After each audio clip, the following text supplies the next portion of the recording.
Sa susunod na video, ay makikita natin ang mga queries ng mga miyembro, at ang kasagutan ng official Facebook page ng GSIS.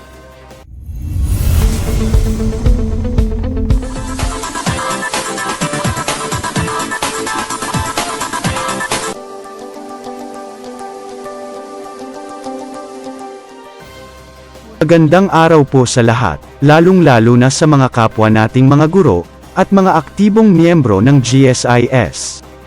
Narito ang update regarding sa cash benefits na makukuha natin sa GSIS, o tinatawag din nating dividend. Ang pagkakaloob ng cash benefit o dibidendo, ay ipinag-uutos sa ilalim ng Section 25 ng GSIS Charter o Republic Act, RA 8291, na partikular na nagtatakda na an annual dividend ay maaaring ibigay sa lahat ng miyembro ng GSIS, na ang life insurance ay may bisa, para sa hindi bababa sa isang taon alinsunod sa isang formula, sa paglalaan ng dibidendo na tutukuyin ng GSIS. Dahil marami sa mga miyembro ng GSIS ang nagtatanong, tungkol sa pagpapalabas ng cash benefit na ito, o ang tinatawag nating dividend, tugon ng GSIS sa kanilang opisyal na Facebook page, na mag-aanunsyo sila kung kailan ilalabas ang benepisyong ito. Nilinaw din ng GSIS, na ang mga dibidendo, ay ibibigay lamang sa mga aktibong miyembro, habang ang mga pensyonado, ay hindi isama. Sa susunod na video, ay makikita natin ang mga queries ng mga miyembro, at ang kasagutan ng official Facebook page ng GSIS.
Salamat. At kung ikaw ay interesado ng mga bidyong tulad nito, mangyaring suportahan ang channel na ito, sa pamamagitan ng pagpindot ng like, pag-share ng mga video at kung bago ka pa lang sa channel na ito, please subscribe sa channel na ito at pindutin ang notification bell at piliin ang all, upang maabisuhan ka para sa mga paparating pang mga video.